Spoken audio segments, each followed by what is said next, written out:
ఇక్కడ శత్రువుకి శత్రువు మిత్రుడు అన్నట్టు అటు కేజ్రీవాల్ బీజేపీ మధ్య ఇష్యూ నడుస్తున్నప్పుడు మీరు ముందు కేజ్రీవాల్ని సరే మొన్నటి వరకు అయితే ఇండి కుటుంబంలో సఖ్యతతోనే ఉన్నారు, ఆయన అరెస్ట్ చేసినప్పుడు కూడా ఆయనకు మద్దతుగా ఉన్నారు కాబట్టి అదే కంటిన్యూ చేసుకుంటే ఇవాళ మీ ఓట్ షేరో లేకపోతే ఆమ్ ఆద్మీ పార్టీ అధికారంలోకి రావడానికో కలిసి వచ్చేది కదా మేడం. కాంగ్రెస్ పార్టీకి అధికారం ఒక్కటే యావ కాదు, అధికారం ఒక్కటే టార్గెట్ కాదు. అధికారంతో పాటు విలువలు విశ్వసనీయతలు కూడా కాంగ్రెస్ పార్టీకి మరో రెండు కళ్ళు. కాబట్టి కాంగ్రెస్ పార్టీ అధికారంలోకి రావడం ఎంత ముఖ్యమో కాంగ్రెస్ పార్టీ విలువల్ని విశ్వసనీయతను తన కార్యకర్తల్ని కాపాడుకోడు తనను తాను కాపాడుకుంటూ తన చుట్టూ ఉన్నటువంటి వాళ్ళని కాపాడడం కూడా కాంగ్రెస్ పార్టీ తన బాధ్యతగా చూస్తుంది ఎప్పుడు కూడా. ఇంతకుముందు అన్నారు మాట్లాడుకుంటూ 2029లో కేజ్రీవాల్ గారు ప్రధానమంత్రి అభ్యర్థిగా వస్తాడు, ఇప్పుడు ఏం పని లేదు కాబట్టి ఆయన ఫ్రీగా తిరుగుతారు. మేము కూడా అదే అంటున్నాం మేడం. ఆయనకు ప్రధానమంత్రి అవ్వాలన్నటువంటి కోరిక పదవికాంక్ష పెరిగిపోయింది. అందుకే కూటమిలో ఉన్నప్పుడు మిత్రధర్మాలను పక్కన పెట్టేసిండు, వెన్నుపోటు రాజకీయాలకు తెరలేపిండు. కూటమిలో ఉన్నటువంటి అనేక పార్టీలు కాంగ్రెస్ పార్టీతోనే లేవు, కేజ్రీవాల్ గారితో ఉన్నాయని ఈరోజు బీజేపీ పెద్దలు మాట్లాడుతున్నారు. అంటే ఆయన ప్రధానమంత్రి అవ్వాలనుకోవటం కూటమికి నచ్చలేదు. మాకేం ఇబ్బంది ఏం లేదు, ఆయన కావాలనుకుంటే కావచ్చు. అయితే అది కావాలి అనుకున్నప్పుడు మిత్రధర్మంలో మనం 10 మందిని కలిసి ఒక వ్యాపారం మొదలు పెడతాం మేడం. మొదలు పెట్టడం మీకు ఎక్కువ షేర్ ఎక్కువ లాభం కావాలన్నప్పుడు ఏం చేయాలి?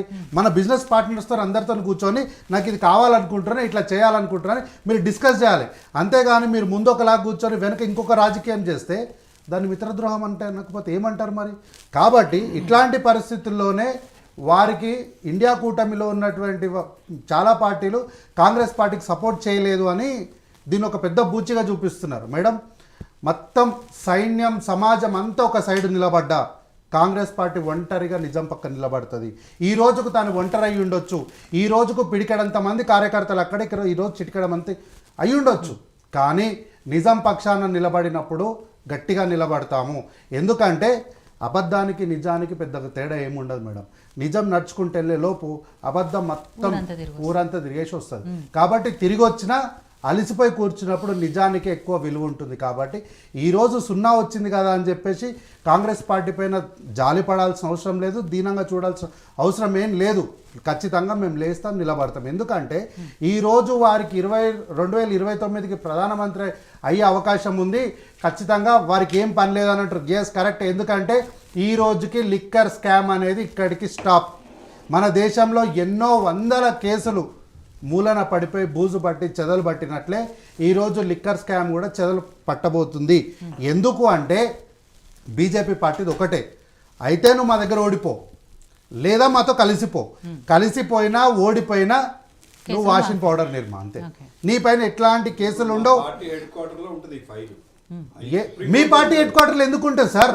ఎందుకు ఉండాలి మీ పార్టీ? ఎందుకు అదే చెప్తున్నా సార్. ఈ రోజు అత్యున్నతమైనటువంటి స్థానాల్లో పనిచేసినటువంటి వాళ్ళు రాజ్యసభలో సభ్యులైనటువంటి వాళ్ళ లిస్టుల పేర్లు చెప్పండి. ఈరోజు మీరు అంటున్నారు కదా, రాజ్యసభలో 2014 తర్వాత మీరు అధికారంలోకి వచ్చిన తర్వాత రాజ్యసభలో మీరు సభ్యత్వాలు ఎవరికి ఇచ్చారు? ఏ నాయకులకు ఇచ్చారు? ఏం పని చేసినారని ఈరోజు మీరు రాజ్యసభలో వాళ్ళకి సభ్యత్వాలు కల్పించారు. సో జ్యుడిషియల్ వ్యవహారాలు కాబట్టి ఆ పేరు ఎత్తకుండా నేను మాట్లాడుతున్నా. కాబట్టి చాలా విషయాల్లో మీకు చాలా కేసుల్లో మీకు అన్యాయాలుగా మీకు ఫేవర్ చేసిన వాళ్ళకి రాజ్యసభ సభ్యత్వాలు ఇచ్చి వాళ్ళని కూర్చోబెట్టిండ్రు. కాబట్టి ఈరోజు లిక్కర్ స్కామ్ కేసు అనేది కూడా నేషనల్ హెరాల్డ్ కేసులో సోనియా గాంధీ గారిని రాహుల్ గాంధీ గారిని ఈడీ పిలిచి విచారించింది. మరి అది కూడా ఎక్కడ మూవ్ అవ్వలేదు కదా, ఏం విడిచిపెట్టలేదు మేడం. రాహుల్ గాంధీ గారిని సోనియా గాంధీ గారిని ఈడీలు ఏం విడిచిపెట్టలేదు. పిలిపించి పొద్దున 10 గంటలకు పిలిపించి సాయంత్రం 5:30 6 గంటల వరకు వారిని గేట్ కాడ బెంచ్ వేసి కూర్చోబెట్టారు. ఈ దేశానికి ప్రధానమంత్రిగా పనిచేసినటువంటి కుటుంబం అది. ఈ దేశానికి వాళ్ళ సంస్థానాలను అమ్మి మొత్తం స్వాతంత్ర కోసం వారు దానం చేసినటువంటి కుటుంబాన్ని మీరు అత్యంత హీనంగా పిలిచి ఒక బెంచి వేసి సోనియా గాంధీ లాంటి నీ దేశానికి ప్రధానమంత్రిగా పనిచేసినటువంటి రాజీవ్ గాంధీ గారి సతీమణిని పిలిచి ఒక మూతకాడ ఒక బెంచ్ వేసి కూర్చోబెట్టారు మేడం. నా రోజు ఈడీ కేసులోకి తీసుకుపోయినప్పుడు ఢిల్లీలో నేనున్నా. ఆ సందర్భం తెలిసినప్పుడు నిజంగా బాధ అనిపించింది మేడం. ఆ రోజు సోనియా గాంధీ గారు నా భర్తను చంపిన ఈ దేశంలో ఉండాల్సిన అవసరం లేదు అని చేతిలో పిల్లగాన్ని సంఖలో పిల్లని వేసుకొని వెళ్ళిపోయి ఉంటే అడిగే వాళ్ళు ఎవ్వరు లేరు మేడం ఆ రోజు. కానీ తన భర్త యొక్క సిద్ధాంతాలను నమ్మినటువంటి భార్యగా ఈ దేశంలో ఉండి రాహుల్ గాంధీ గారిని, ప్రియాంక గాంధీ గారిని ఈ దేశంలోనే ఉండి, తాను ఈ దేశంలోనే ఉండి 2004 కన్నా ముందు ఈ భారతదేశంలో కాంగ్రెస్ పార్టీ ఎక్కడా లేదు అని విర్రవీగుతున్నటువంటి బీజేపీ పార్టీకి ముచ్చెమటలు పట్టించి వంటి చేతితో బీజేపీని మట్టి కరిపించి 2004 కాంగ్రెస్ పార్టీని అధికారంలోకి తెచ్చి వరల్డ్స్ 3rd లార్జెస్ట్ పవర్ఫుల్ ఉమెన్గా రికార్డు సంపాదించినటువంటి సోనియా గాంధీ గారిని బెంచ్ మీద కూర్చోబెట్టారు మేడం. మమ్మల్ని విడిచిపెట్టలే వాళ్ళు. కానీ ఏ ఆధారాలు దొరకని, ఏ ఆధారాలు సంపాదించని ఈడీ మళ్ళీ వీళ్ళని పిలవడం వల్ల మనకు ఉపయోగం లేదు సార్ అని వారికి విశదీకరించారు. కాబట్టి దాని తర్వాత ఏమి మాట్లాడలేదు వాళ్ళు. ఈరోజు అన్నా హజారే గారిని మాట్లాడితే పెద్దల కోపం వస్తుండొచ్చు మేడం. ఇంత ప్రేమ ఉన్నటువంటి అన్నా హజారే గారు రైతులు ఉద్యమం చేస్తున్న రోజు, ఆ రోజు వారు సడన్గా నిద్ర లేచి వచ్చి నేను కూడా రైతుల పక్షాన పోరాటం చేస్తాను, ఉద్యమం చేస్తాను అని అన్నాడు. మరి ఎందుకో ఆ రోజు ఉదయం చెప్పిన మాటకు మర్నాడు ఆయన వస్తారేమని చెప్పి అందరు 1000 కళ్ళతో వేచి చూస్తే ఆయన ఎక్కడ కనిపించలేదు. కానీ ఈరోజు బీజేపీ కష్టం వచ్చినప్పుడు మాత్రం సడన్గా మళ్ళీ ఆయన ప్రత్యక్షం అయిపోయి కేజ్రీవాల్ మంచోడు కాదు, కేజ్రీవాల్కి మీరు ఎవరు ఓటేయకండి అని ఒక వీడియో పెట్టేసి వెళ్ళిపోయాడు. ఎందుకు బీజేపీకి కష్టం వచ్చినప్పుడు మాత్రమే అన్నా హజారే వస్తారు?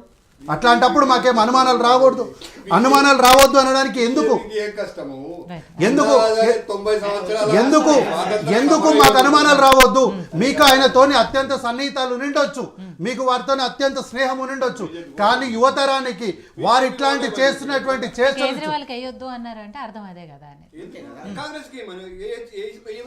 అవును మేడం. ఈ రోజు అక్కడ అధికారంలో ఉన్నటువంటి పార్టీ ఆమ్ ఆద్మీ పార్టీ, బలంగా ఉన్నటువంటి పార్టీ ఆమ్ ఆద్మీ పార్టీ. ఈరోజు పోటాపోటీలో ఉన్నటువంటి నువ్వా నేనా నెక్ టు నెక్ తేల్చుకుంటున్నటువంటి party Aam Aadmi party, BJP party. అట్లాంటప్పుడు ఎందుకు మీరు ఆమ్ ఆద్మీ పార్టీని వచ్చి టార్గెట్ చేసి మాట్లాడి ఒక వీడియో పెట్టి వెళ్ళిపోయినరు? బీజేపీకి ఈరోజు బీజేపీకి మీ అవసరం ఉంది. సరే కష్టం వచ్చిందంటే పెద్ద మాట అయిండొచ్చు, సరే కష్టం వచ్చిందంటే మీకు పెద్ద మాట అయిండొచ్చు, కానీ మీకు అవసరం ఉంది. మీకు అవసరం వచ్చిన ప్రతిసారి ఈయన వస్తారు, ఒక ఉద్యమం చేస్తారు, ఒక స్టేట్మెంట్ ఇచ్చేసి వెళ్ళిపోతారు. కాబట్టి అన్నా హజారే గారి వారి యొక్క వ్యాఖ్యల వల్ల కూడా ఈరోజు ఆమ్ ఆద్మీ పార్టీకి కొంత డ్యామేజ్ జరిగింది. కాంగ్రెస్ పార్టీ వల్ల కన్నా 98% డ్యామేజ్ మొత్తం అన్నా హజారే గారి వల్లనే జరిగింది. ఏ శిష్యుడైతే ముందుకెళ్తున్నాడని చూడలేని గురువే ఈరోజు వచ్చి కేజ్రీవాల్ గారిని డ్యామేజ్ చేసినటువంటి పరిస్థితిని మనం చూడొచ్చు మేడం. ఈరోజు బీజేపీ పార్టీ వాళ్ళు చాలా మాట్లాడుతున్నారు. ఈరోజు ఈ కేసు ఎందుకు మూలన పడిపోతుందని చెప్తున్నా అంటే ఒక్క మాట చెప్తాం మేడం. మొన్న 24 కన్నా జరిగినటువంటి ఎన్నికల్లో చంద్రబాబు నాయుడు గారిని ఇదే బీజేపీ పార్టీ, ఇదే నరేంద్ర మోడీ గారు, ఇదే అమిత్ షా గారు, ఇదే నడ్డా గారు ఆయనకు పోలవరం ఏటీఎంగా మారిపోయింది, ఇంతకన్నా దుర్మార్గుడు రాజకీయాలు ఉండకూడదు అన్నారు. ఇక్కడ కాళేశ్వరం ఏటీఎంగా మారిపోయింది కల్వకుంట్ల చంద్రశేఖరరావు గారికి, కాళేశ్వరం డబ్బులన్నీ వాళ్ళ ఇంట్లోకే పోతున్నాయని చెప్పి సాక్షాత్తు అమిత్ షా గారు ఇక్కడ వచ్చి నిలబడి మాట్లాడి నరేంద్ర మోడీ గారు సైతం మాట్లాడిపోయారు. ఎందుకు ఈరోజు మీరు వారిపైన చర్యలు తీసుకుంటలేదు? ఈరోజు కాంగ్రెస్ పార్టీ కల్వకుంట్ల చంద్రశేఖరరావు పైన కమిషన్ ఇచ్చి విచారణ చేస్తుంది, మరి ఎందుకు మీరు చేస్తలేరు? ఈరోజు వచ్చి మేమేదో సిట్ వేస్తామంటున్నారు. మీ మాటలు ఎట్లా నమ్మాలి? మీరు చేసినటువంటి పనులలో మీరు 10 సంవత్సరాల అధికారంలో కేంద్రంలో ఉన్నప్పుడు మీరు చెప్పిన మాట మీద ఒక్క మాట మీద నిలబడని మీరు ఈరోజు మేము వచ్చి ఏదో చేసేస్తాం మా ఢిల్లీలో అంటే మేము ఎట్లా నమ్మాలి? కేటీఆర్ ఈరోజు ఒక రాహుల్ గాంధీ గారికి కంగ్రాట్స్ చెప్తున్నారు, పిచ్చి 10 రకాలు మేడం. ఇది ఒక రకం. అందరూ ఏమనుకుంటున్నారంటే అయ్యో తెలంగాణ రాష్ట్రంలో భారతీయ రాష్ట్ర సమితి పార్టీ అధికారాన్ని కోల్పోయింది అనుకుంటున్నారు. అధికారంతో పాటు బీఆర్ఎస్ పార్టీ మతి స్థిమితాన్ని కూడా కోల్పోయింది. ఎక్కడి వరకు వచ్చినాడు కల్వకుంట్ల తారక రామారావు అంటే రోడ్డు పైన వెళ్ళే పిల్లలు కారులో కిటికీలు తెచ్చుకొని ఏదో బయట చేతులు ఊపితే దాన్ని కూడా వీడియోలు చూపించి నా కోసం ఊపుతున్నారు వీళ్ళందరూ అనే స్థాయికి దిగజారిపోయిండు. మతి స్థిమితం కోల్పోయినటువంటి బీఆర్ఎస్ పార్టీ ఏ రాజకీయ నాయకుడిని వెళ్ళి బొక్కే ఇస్తుందో ఆ రాజకీయ పార్టీ పూర్తిగా భూస్థాపితమైనటువంటి సందర్భాన్ని ఈరోజు మనం చూడొచ్చు. కాబట్టి అంటే మా రాహుల్ గాంధీ గారి పైన మాట్లాడినట్టు ఖచ్చితంగా మేము మాట్లాడతాం దాని గురించి. కాబట్టి ఈరోజు బీజేపీ పార్టీ రాజ్యసభలో, పార్లమెంట్లో బ్యూరోక్రాట్లుగా పనిచేసిన వాళ్ళకు, న్యాయస్థానాల్లో అత్యున్నతమైనటువంటి స్థానాల్లో పనిచేసిన వాళ్ళకు వాళ్ళ పదవి విరమణ తర్వాత వారికి రాజ్యసభలు ఇస్తూ పూర్తిగా ఈ దేశంలో అన్ని వ్యవస్థల్ని కూడా భ్రష్టు పట్టించి అనేది ఏంటంటే రేవంత్ రెడ్డి గారు ఐరన్ లెగ్, ఆయన ఎక్కడ అడుగుపెట్టి ప్రచారం చేస్తే అక్కడ ఆ పార్టీ ఓడిపోతుంది అని చెప్పి మేడం. అండ్ రాహుల్ గాంధీ రేవంత్ రెడ్డి గారు ఇద్దరు కూడా బీజేపీ కార్యకర్తలాగా పనిచేశారు. అదే ఎత్తున పిచ్చి 10 రకాలు, ఇది ఇంకొక రకం, ఇది ఒక రకము, అందులో 10 రకాలు ఇది ఒక రకము. మేడం, ఢిల్లీలో కాంగ్రెస్ పార్టీ అధికారానికి దూరమై కొన్ని సంవత్సరాలు అయింది. అక్కడికి రేవంత్ రెడ్డి గారు వెళ్ళి ప్రచారం చేసి కొంత అక్కడ ఉన్నటువంటి క్యాడర్ని వాళ్ళందరినీ కూడా ఉత్సాహపరిచే ప్రయత్నం చేసినారు. అదొక ప్రయత్నం మాత్రమే. మహారాష్ట్రలో కూడా కాంగ్రెస్ పార్టీ ఏం అధికారంలో లేదు. ఆయన వెళ్ళి అక్కడ ప్రచారం చేసిరు. మీరు మహారాష్ట్రకు పోయి మొత్తం చొక్కాలు చింపుకొని 600 కార్లు వేసుకొని పోయి మరి మీరు అక్కడ నమ్ముకున్నటువంటి చిన్న కార్యకర్తలు మేడం, వాళ్ళు సర్పంచులు, వార్డు మెంబర్లు, ఎంపీటీసీలు, జెడ్పీటీసీలను మిమ్మల్ని ఎమ్మెల్యేలను చేస్తాం, ఎంపీలను చేస్తామని ప్రగల్భాలు పలుకొచ్చి తాగి వెళ్ళి స్టేజ్ ఎక్కనికే చాతగాక మీకు సోలుకుంటూ పోయిన వాళ్ళు మీరు వాళ్ళ బ్రతుకుల్ని నాశనం చేసి, మేడం ఏ పార్టీ అయినా పార్టీ మేడం, రాజకీయాల్లో ఏ పార్టీలో అయినా ఉండొచ్చు, బీజేపీలో ఉండొచ్చు, కాంగ్రెస్లో ఉండొచ్చు, కానీ జీవితంలో ఇప్పుడు సార్ ఉన్నారు, బీజేపీలో ఉన్నారు, నేను కాంగ్రెస్లో ఉన్నా. మేము చనిపోయిన రోజు మా మీద మా పార్టీ జెండా కప్పడం అనేది రాజకీయాల్లో రాజకీయ నాయకుడికి అదొక అత్యంత గౌరవం మేడం. అట్లాంటిది జీవితంలో ఒక్కసారి పార్టీ మారితే వారిపైన ఆ మచ్చ ఎప్పటికీ ఉంటుంది.